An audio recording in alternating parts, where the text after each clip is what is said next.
नमस्कार दोस्तों हमारे YouTube चैनल में आप सबका एक बार फिर से स्वागत है। दोस्तों पिछला वीडियो में आपने राष्ट्रपति से रिलेटेड सारे आर्टिकल्स को देखे, राष्ट्रपति की शक्तियों को देखा। आज हम उसके आगे जो है कि प्रारंभ कर रहे हैं। आज का हमारा वीडियो उपराष्ट्रपति पर आधारित है।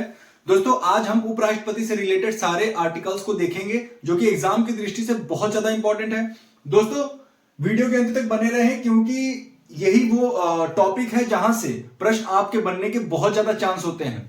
दोस्तों जैसा कि आप सभी जानते हैं कि संविधान से आप कोई भी अगर एग्जाम देने जा रहे हो तो संविधान से आपके लगभग 3 से 4 प्रश्न कंफर्म है कि आते ही आते हैं। और खासतौर से जो बच्चे यूपी पुलिस की तैयारी कर रहे हैं तो उनके जो है कि उनके सिलेबस के अकॉर्डिंग मैं सारा कुछ पढ़ा रहा हूं और मान के चलो कम से कम 5 प्रश्न आपके एग्जाम में फंसेंगे संविधान से। दोस्तों बात करें अगर उपराष्ट्रपति की तो इसके लिए मैंने एक ट्रिक लिखा हुआ है, उसका निका चुश। क्या उसका निका चुस? ऊ से हो जाएगा उपराष्ट्रपति का पद, ऊ से हो जाएगा उपराष्ट्रपति का पद, अनुच्छेद 63। मैं एक एक आर्टिकल्स पढ़ूंगा, आपको ये उसका निका चुश में जो है आपको देखना है, ठीक है। ऊ से हो जाएगा उपराष्ट्रपति, स से हो जाएगा सभापति, का से हो जाएगा कार्यवाहक राष्ट्रपति, नी से हो जाएगा निर्वाचन, का से हो जाएगा कार्यकाल, चू से हो जाएगा चुनाव और श से हो जाएगा शपथ। और 63 से प्रारंभ है उपराष्ट्रपति के से रिलेटेड जितने भी आर्टिकल्स हैं वो 63 से प्रारंभ होकर 69 तक है। तो दोस्तों पहला जो हमारा आर्टिकल्स आता है वो है अनुच्छेद 63। अनुच्छेद 63 में सर्वप्रथम उपराष्ट्रपति के पद की चर्चा की गई है भारत के संविधान में, ठीक है। ये कहां से लिया गया है? यूएसए के संविधान से लिया गया है, संयुक्त राज्य अमेरिका के संविधान से, ठीक है। अनुच्छेद 64 में क्या कहता है? अनुच्छेद 64 आर्टिकल 64 में क्या है कि राज्यसभा का सभापति कौन होगा? उपराष्ट्रपति होगा। उपराष्ट्रपति क्या होगा? राज्यसभा का सभापति होगा। और उपराष्ट्रपति को जो वेतन मिलता है वो राज्यसभा के सभापति के तौर पर मिलता है, ना कि उपराष्ट्रपति के तौर पर। ये मैं आगे बताऊंगा। देखिए यहां लिखा हुआ भी है उपराष्ट्रपति को जो वेतन मिलता है सभापति के तौर पर मिलता है। कितना मिलता है दोस्तों?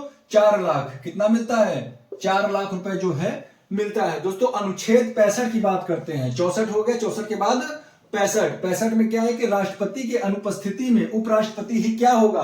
उपराष्ट्रपति ही कार्यवाहक राष्ट्रपति का कार्य करेगा। इस दौरान वो राष्ट्रपति की सारी शक्तियों का प्रयोग करेगा। जितनी भी शक्तियां राष्ट्रपति को प्रयोग है प्राप्त है संविधान के तहत, उन सारी शक्तियों का प्रयोग जो है उपराष्ट्रपति करेगा, परंतु राष्ट्रपति का कार्य नहीं करेगा। राष्ट्रपति का कार्य का मतलब कि उसका जो पर्सनल कार्य है वो ये नहीं करेगा। बाकी उसकी जितनी भी शक्तियां हैं विधेयक पर हस्ताक्षर से रिलेटेड लेकर पॉकेट वीटो जितनी भी शक्तियां हैं सबका ये प्रयोग करेगा। अनुच्छेद 66 में देख लेते हैं दोस्तों। 65 हो गया, 66 में क्या है? निर्वाचन की चर्चा। उपराष्ट्रपति का भी जो निर्वाचन होता है वो कैसे होता है? एकल संक्रमणीय अनुपातिक पद्धति के द्वारा। कैसे होता है? एकल संक्रमणीय अनुपातिक पद्धति के द्वारा। ये इसका मैंने बताया था कि ये क्या होता है, ये पद्धति क्या है? जब एक से ज्यादा सदस्य जब जो है कि अपना ये उपराष्ट्रपति के लिए अपना नाम देते हैं। जैसे अगर निर्विरोध है, निर्विरोध कब चुना जाता है? जब वो केवल एक ही उम्मीदवार खड़ा होता है। लेकिन जब एक से ज्यादा, मान लीजिए कि ए है, केवल एक ही उम्मीदवार है, तो ये तो उपराष्ट्रपति निर्विरोध चुना जाएगा। यदि ए और बी दोनों हैं तो ये क्या हो जाएगा? ये 2 उम्मीदवार हो गए। तो ऐसे में क्या होता है, जो चुनाव होता है वो वरीयता के आधार पे होता है। तो इसीलिए जो है एकल संक्रमणीय उसका नाम दिया गया है। भाग लेने वाले सदस्य उपराष्ट्रपति के निर्वाचन में या चुनाव में जो है कि कौन कौन भाग लेता है? संसद के दोनों सदनों के सदस्य, चाहे फिर वो निर्वाचित हो या मनोनीत। निर्वाचित कौन होते हैं? जो जनता के द्वारा चुन के आते हैं। और मनोनीत कौन होते हैं? जिसको राष्ट्रपति मनोनीत करते हैं। जैसे राज्यसभा में 12 सदस्यों को मनोनीत करता है ना राष्ट्रपति, कला साहित्य विज्ञान के क्षेत्र से, तो वही चीज है। मनोनीत सदस्य भी, जैसे राष्ट्रपति के चुनाव में क्या होता था, राष्ट्रपति के निर्वाचन में मनोनीत सदस्य जो है भाग नहीं लेते थे, लेकिन उपराष्ट्रपति के चुनाव में ऐसा नहीं है। एक चीज और मैं पॉइंट ऐड कर रहा हूं कि उपराष्ट्रपति के चुनाव में विधानमंडल के जो सदस्य होते हैं वो भाग नहीं लेते हैं। राष्ट्रपति के चुनाव में भाग लेते हैं परंतु उपराष्ट्रपति के चुनाव में ये भाग नहीं लेते हैं। योग्यता की बात कर लेते हैं। आयु सभी जानते हैं। आयु देखिए, पागल या दिवालिया ना हो, ये सब तो नॉर्मल चीजें हैं कि लाभ के पद पे ना हो। आयु कितनी होनी चाहिए? 35 वर्ष। जमानत राशि, इनको भी 15,000 रुपए जमा करना पड़ता है। राज्यसभा का सदस्य बनने की योग्यता रखते हो, क्योंकि इनको जो वेतन मिलता है वो राज्यसभा के सभापति के तौर पे मिलता है, तो भाई इनका जो योग्यता होना चाहिए वो राज्यसभा के सदस्य बनने की इनके अंदर सारी योग्यताएं विद्यमान होनी चाहिए। अनुच्छेद 67 की बात कर लेते हैं। अनुच्छेद 67, देखिए मैंने बोला 66, तो आप यहां पे देख लो 66 कहां है, 66 का मतलब नी है ना।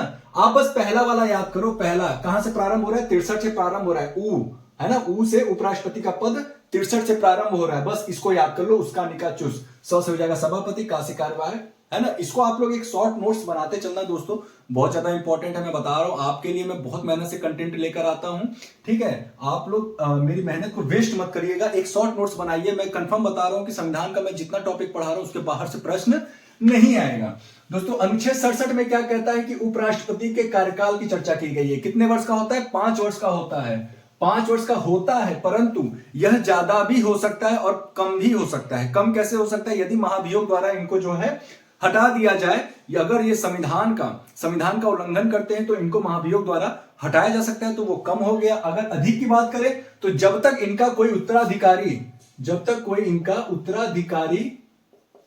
नहीं चुन लिया जाता है तब तक ये जो है पद पर बने रहेंगे, ठीक है। उपराष्ट्रपति पर महाभियोग का जो प्रक्रिया है, इसके लिए अलग से कोई आर्टिकल नहीं है, जैसा कि राष्ट्रपति के लिए 61 में है। इनके लिए कोई अलग से जो है अनुच्छेद नहीं जो है कि बताया गया है, केवल ये है कि इनकी प्रक्रिया बता दी गई है। महाभियोग का प्रारंभ कहां से होगा, राज्यसभा से ही होगा। क्यों होगा, क्योंकि ये राज्यसभा के सदस्य होते हैं भाई, तो इनका जो है कि जो प्रारंभ होगा वो राज्यसभा से ही होगा। प्रारंभ करने हेतु राज्यसभा से 1/4 यानी कि 25% के जो है कि मत की आवश्यकता होती है, ठीक है। और इसके बाद जो है कि जब ये 2/3 बहुमत से राज्यसभा से जब ये पारित हो जाता है, ये तो केवल महाभियोग की प्रक्रिया स्टार्ट करने के लिए 1/4 मत की आवश्यकता होती है, परंतु राज्यसभा से पारित होने के लिए 2/3 बहुमत ही चाहिए, ठीक है। पारित होने के लिए हमेशा 2/3 बहुमत ही चाहिए होगा। लोकसभा में भेजने से 14 दिन पूर्व इसकी सूचना किसको दी जाती है, उपराष्ट्रपति को दी जाती है। लोकसभा में राज्यसभा से पारित हो गया, उपराष्ट्रपति पर महाभियोग की जो प्रक्रिया है राज्यसभा में पारित हो गया, ठीक है। राज्यसभा से पारित होने के बाद जब लोकसभा में जाता है तो लोकसभा में भेजने से 14 दिन पूर्व उपराष्ट्रपति को जो है यह बात बताई जाती है कि भाई आपके ऊपर जो है कि महाभियोग जो है कि प्रक्रिया चल रही है और राज्यसभा से पारित हो चुका है, लोकसभा में गया है, आपका इस पे क्या राय है, तब राष्ट्रपति अपनी बात रखेंगे, ठीक है। ये इसीलिए 14 दिन पूर्व बताया जाता है कि 14 दिन तक उनके पास समय होता है कि अपनी बातों को रखने के लिए वो सोच समझ ले। लोकसभा में 2/3 बहुमत से पारित होने के पश्चात ही उन्हें पद से हटाया जाएगा। राज्यसभा से पारित हो गया, लोकसभा से भी 2/3 बहुमत से पारित होना आवश्यक है। 2/3 बहुमत का या फिर 66%, 2/3 का मतलब 66%, ठीक है। अनुच्छेद 68 में क्या कहता है कि उपराष्ट्रपति के चुनाव की चर्चा की गई है। अनुच्छेद 68 देखिए ये रहा ना, अनुच्छेद 68 उपराष्ट्रपति के चुनाव की जो है कि चर्चा की गई है। यथाशीघ्र होगा, यथाशीघ्र मतलब कोई समय निश्चित नहीं है, यथाशीघ्र मतलब बतलाया गया है, ठीक है। अनुच्छेद 69 में क्या है, शपथ की चर्चा की गई है। उपराष्ट्रपति को शपथ कौन दिलाता है, राष्ट्रपति दिलाता है। कौन दिलाता है, राष्ट्रपति दिलाता है। अनुच्छेद 71 में क्या है दोस्तों, अनुच्छेद 71 में है उपराष्ट्रपति तथा राष्ट्रपति के मध्य, राष्ट्रपति के मध्य अगर कोई विवाद होता है तो उस विवाद का निपटारा जो करेगा वो कौन करेगा, सुप्रीम कोर्ट द्वारा होगा। कौन करेगा, सुप्रीम कोर्ट करेगा। दोस्तों अनुच्छेद 72 में क्या है, ये आप हमें कमेंट बॉक्स में लिखकर बताएंगे। पिछले वीडियो में मैंने बताया है आपको कि अनुच्छेद 72 में क्या है, ठीक है, या राष्ट्रपति से रिलेटेड आप जरूर कमेंट बॉक्स में लिखकर बताना। वेतन की बात करें तो ये मैंने बता ही दिया है, 4 लाख रुपए है ना, 4 लाख रुपए जो है वेतन मिलता है। मूल संविधान की बात करें तो उसमें अलग जो है कि है एक है ना।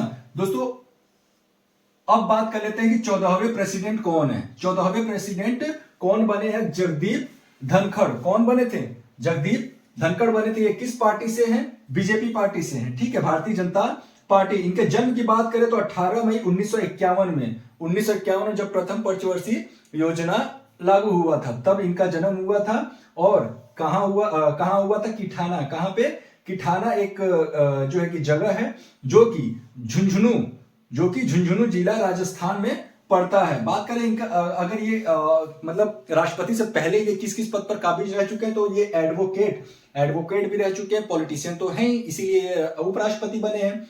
गवर्नमेंट ऑफ वेस्ट बंगाल, ये बहुत इंपॉर्टेंट है, पूछा जाता है कि जो उपराष्ट्रपति हैं ये इसके पहले क्या थे, किस राज्य के जो है कि राज्यपाल के तौर पर ये काम कर चुके हैं, तो भाई वेस्ट बंगाल, पश्चिम बंगाल के राज्यपाल के रूप में यह काम कर चुके हैं। ये दोस्तों 14वें राष्ट्रपति बने हैं। अब आप हमें कमेंट बॉक्स में लिखकर बताएंगे कि 13वें राष्ट्रपति कौन थे।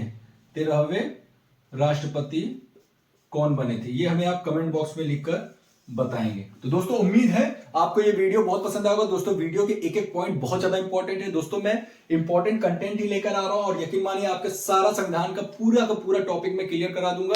दोस्तों उम्मीद है ये वीडियो आपको पसंद आएगा। दोस्तों वीडियो कैसा लगा हमें कमेंट बॉक्स में लिखकर जरूर बताएं। अगर वीडियो पसंद आया हो तो प्लीज वीडियो को लाइक करें और वीडियो को शेयर भी करें। दोस्तों चैनल, अगर आपने अभी तक हमारे चैनल को सब्सक्राइब नहीं किया तो चैनल को भी सब्सक्राइब कर ले, क्योंकि आपको इसी तरीके से इंपॉर्टेंट कंटेंट मिलते रहेंगे। तो दोस्तों फिर मिलेंगे किसी अन्य वीडियो के साथ, तब तक के लिए जय हिंद, जय भारत।